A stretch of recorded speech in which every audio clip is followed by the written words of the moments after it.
were to ask me what is the best thing in the world, I have to say I love to perform. I love to take my synths on the road and perform. That's the thrill of the anticipation. Stuff can go wrong. Occasionally people come up to me and ask me, can I press this button? No.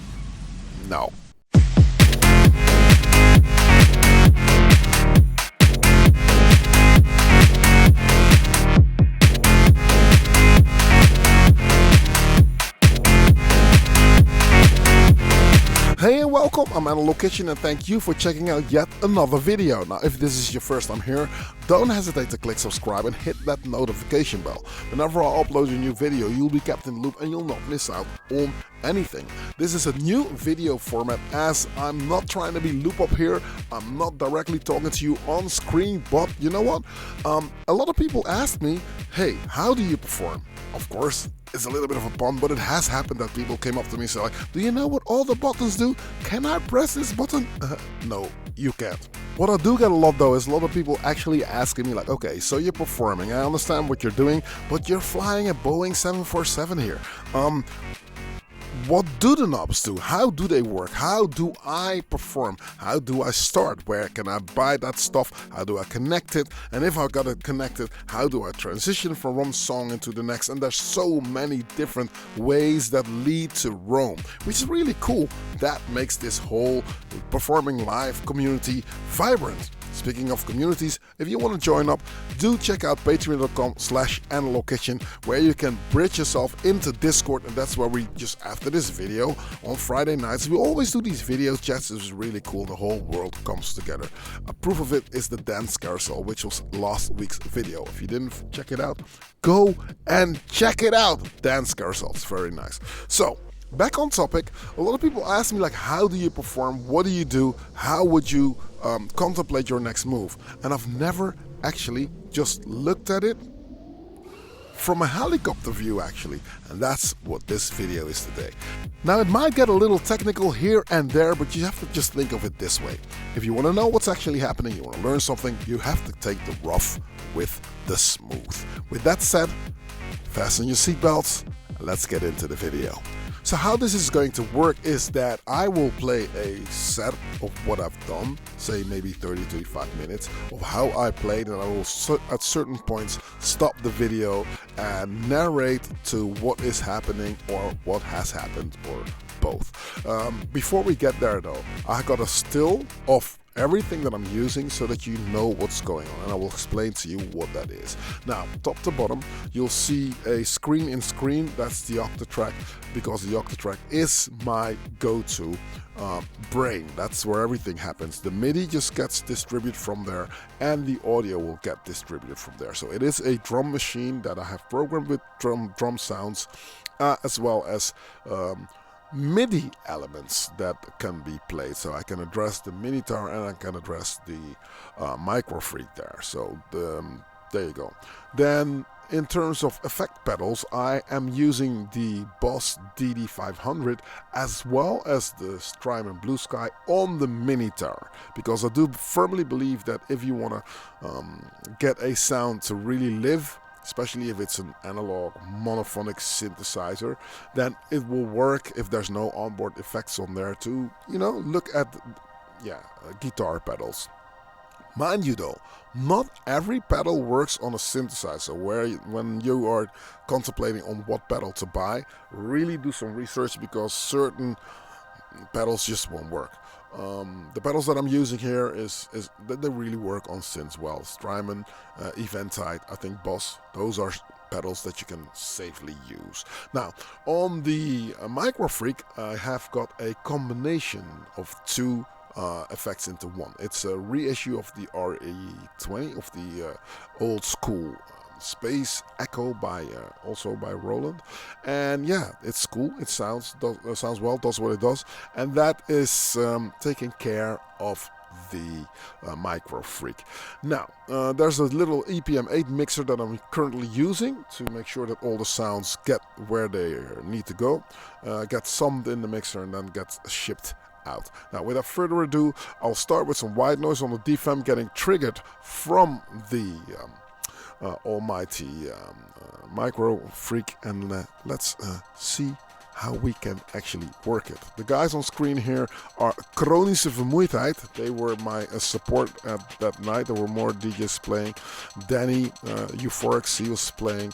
Unfortunately, Tough Chunks couldn't make it, so we have to book him next time. And then Yellow Bolijn was also there. Okay, I'm gonna go in with the Minitar.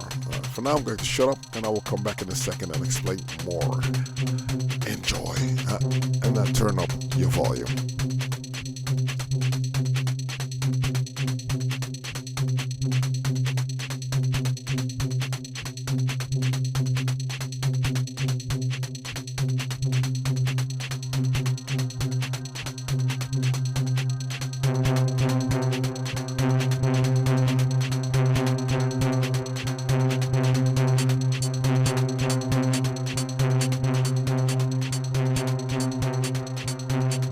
Setting yourself up to make a concise techno set means also working on muscle memory. So on my track 1 on my Octatrack, my kick will always be there. I'm not switching out different channels or different tracks to get a kick on track 4, track 5 all the time. I will just have my kick on track 1, which means I can engage it there. Not only that, there's a few things that I do with the kick. The kick is coming out of a separate output, coming out mono, so it's coming out of one of the Q outputs going directly to its own channel on the EPM8 mixer, and then the rest of the drums are coming out of the stereo. So engaging the kick means just like hitting trick 1 and then opening it up the crossfader or moving it to the right. In this case means scene B is engaged and scene B is taking off low end of the kick.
Let's talk a little bit about live sound design and let's talk about MIDI. Now, on the sound design side, I will use my Minitar. It doesn't have a lot of options, but enough options to make a convincing live set.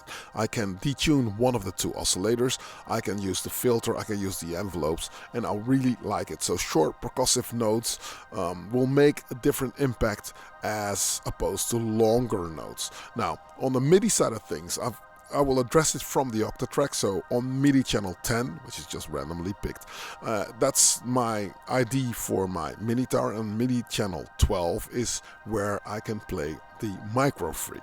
Now, I can use multiple sequences, but I can't play them at the same time, obviously with monophonic synths, but that means multiple instances of MIDI channel 10 will give me more sequences on the Minitar, and the same goes for the Micro Freak. I will use both synths in a call and response type manner where the Micro Freak answers the Minitar. So if I'm playing one thing on the Minitar, I'll also make sure that both of them will just do this back and forth so that an infinite loop will occur. You can hear that here.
one thing that I've learned playing live is that I have more time to contemplate my next move. So instead of just jumping straight into the next track, sometimes it's cool to create a bridge, and that can be done by a collage of weird otherworldly sounds. And in this instance, I'm using the DFAM to really create some bleeps and blops in order to transition into the next track, or at least build some anticipation and take it somewhere. So I'm looking at the crowd, see what they want.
I'm about to create a drop where I can play around with the minitar and the microfreak and maybe the DFAM and see if I can make a concise sort of like collage of these sounds together. Build anticipation and then slowly add drums back in. By now I'm starting to get the hang of the sound in the room, start to get the hang of what my sounds are doing. I'm starting to just gel it a little bit more together. It was a bit finding out what worked, but yeah, it started to sound a little bit more together.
bass sequence is very important. Once I've got one and I can still alter it a little bit by adding notes or taking notes out, I'm looking at how is the hierarchy of drums that you need to hear. If I enter too many big sounds in at once, the breakdown is not going to really work or be convincing. So I sometimes will pick a little bit of a break or a little bit of space, breathing space if you will, in order to introduce or reintroduce sound. So if I heard that something is working, I will just redo that drop again. So I will come in with a little bit of highs, a little bit of hi-hats left and right, and then take out some of the reverb, because the effects play a big part in whether a sound is closer to you or further away. So I'm trying to just like mix all these different elements in at once to see if I can hypnotize you to go deeper into the music.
Don't hesitate to click subscribe if you're taking value out of this video, and please like and share. A lot of you have asked me about transitions on how they work. Well, the way I work it, it's different every time, but here is a great example on how to do it with nifty fingers, do it manually, and do multiple things at the same time. I will quickly mute tracks 1 through 7 or 1 through 6, and then tell the octatrack to go to a different bank, as my different songs are programmed into the different octatrack banks. So I can do 16 songs on an octatrack then, if that's the routine I'm doing. I have to tell you though, I never managed to play the full 16 songs yet, even if I did 3 or 4 hour sets, as you can really extend the things that you're doing. Now, track 7 on the octatrack is always going to be my theme of sorts. There's always some sort of a backbone, a sample and hold, catalyst, or something that drives the kick drum that I can use as track 1 kick, track 7 that element, and then work it that way. Now what you see me do here is that type of a transition.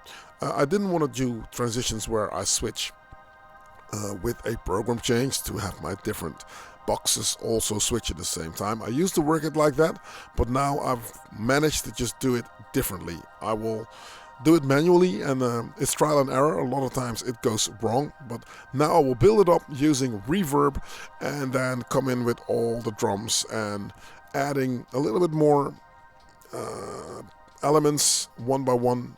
And at some point when I think like, okay, this really works out well, I've got everything set up, I'll just shift, engage all the tracks and just drop in the beats.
strong and important influence is to sometimes go back to basics.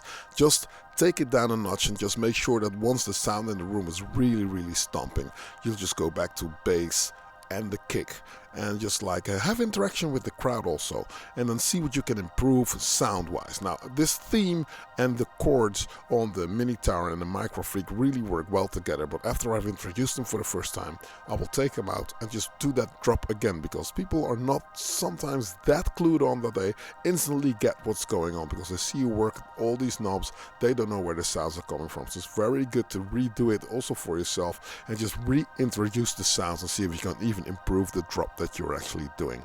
Please keep in mind that I will do videos on these different topics that I'm addressing right now. If there's anything unclear, please let me know in the comment section below.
Hopefully this lifts the veil a little bit on how you can perform with synthesizers live.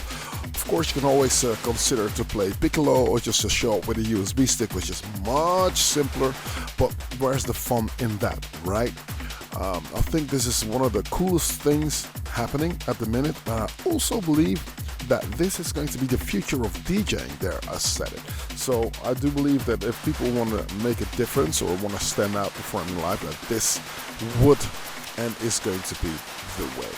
Okay, thank you for watching. If you made it this far into the video, you sir are an absolute superstar. Don't worry, I'll be back on screen soon, but you know, there was so much B-roll footage, I just wanted to, you know, show what it's all about. I'm really getting crazy with this white noise here, am I? Yeah, I'm really enjoying it. I can hear all my patrons go, uh-oh, there goes another knob. You know, I have a habit of ruining knobs on synthesizers. Thanks very much. Let me know in the comments section whether you like yes or no, what your setup is like. And love to hear from you. Again, I'd like to point you in the direction of patreon.com/analocation if you want to get closer to moi. if you want to have a chat, you can do it after this video, which is premiering on Friday night. If you missed it, do out check another one, and yeah, subscribe to the channel. There's enough footage there for you. I'm in a location, and I am out. Catch you next week on another video. Peace.